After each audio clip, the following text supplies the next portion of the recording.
Yeah, and I love that. And I think one thing that you said that I can pick on is about that is really just that immigrant experience that we all kind of, experience at different points. At that question of, where are you from?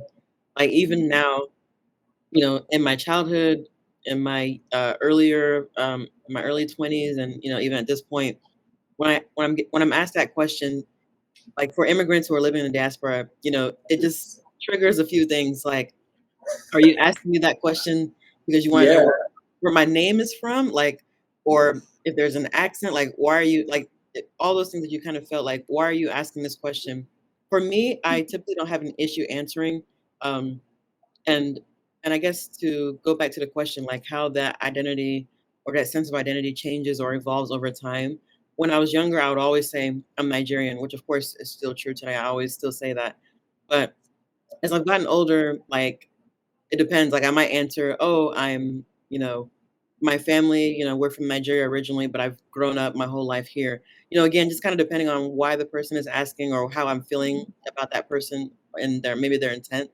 But yeah, it's a really good question. Like, being asked where you're from as an immigrant, it kind of makes you think about, like, it makes you think, okay, where am I from? Am I from, you know, should I tell you my hometown? Should I tell you my home state, my country, where I lived? Like, it brings lots of questions. So Mm. thanks for sharing that, Indu. And I know you've kind of given us, a little bit about some of your interactions with, the Saudi people and other people that you've seen so far. But can you tell us, have there been any recently that you can say have been particularly meaningful or interesting? Any Yes. exchanges? Like I talked about the idea of giving food.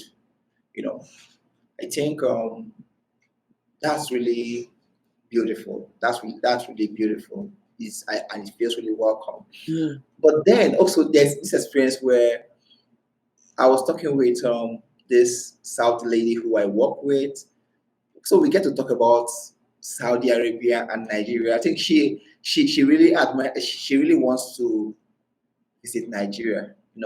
She's been visiting different countries and she's thinking maybe she should visit Nigeria and all that. But one thing she told me that really struck is that in Saudi Arabia, they also pay dowry, like just like we pay dowry in Nigeria when you want to get married. But in Saudi Arabia, the dowry is not paid to the girl's father. The dowry is paid to the lady herself. So if you want to marry a Saudi lady, you have to pay her. You have to mhm. pay dowry to her directly. She's the one eating her money by herself. You know, I think I shared this with our Nigerian community, and some persons were just saying, "Wow, that." Some ladies we are saying that they want to marry in Saudi Arabia, because they want to have their money for themselves. You want to receive your own dowry because if you're going to see Shege in the marriage, let it be Exactly. that you are taking money you are seeing the Shege for the money that you collected. Like, Mhm. yeah, but I think it's something different from what we have in Nigeria, where the I used to think that they are exactly like northern Nigeria, where in northern Nigeria, the girl's family make a lot of investments into her wedding and her marriage. Mm. But in southern Nigeria, the man has to pay dowry to the parents, to the family, and all that, especially in Igbo land. But here, you have to pay to the lady, and she told me that the price is between um 30,000 to 50,000 Saudi riyals. That's like around 8,000 to 14,000 US dollars. Wow. So, so to the lady, she can choose to give you a discount. She can choose to maybe take something a bit lower. Or maybe if you have so much money, she can choose to make it a bit higher. And you still have to fund the wedding and all that. So I think it's something different from what we are used to.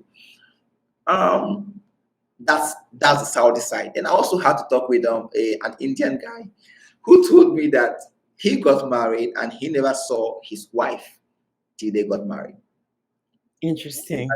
Never saw his wife, like not even a video call. In fact, he never had her phone number till till it was close to that. Till they were already planning the wedding. So his parents made all the arrangements, talked with the lady's family, they made an arrangement. Every time that he spoke to her through the mobile phone of one of her siblings. She has a phone, but he never had her phone number directly. He spoke to her through other people until it was time for the wedding planning. They had to speak on the phone.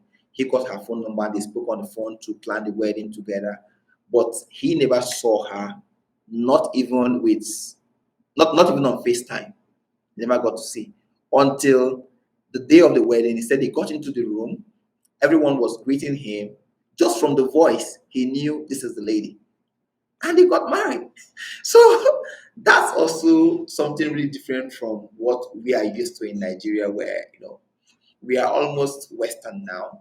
You get to meet the person first, talk with the person, and you're the one taking the person to your parents. So I think over there in India they have they still have this traditional way where the parents still make arrangements for the weddings, and I think it brings some rich traditional views to what marriage is. And like I said, we have different cultures here at the same time, and we're all surviving, we're all living together, and that's beautiful.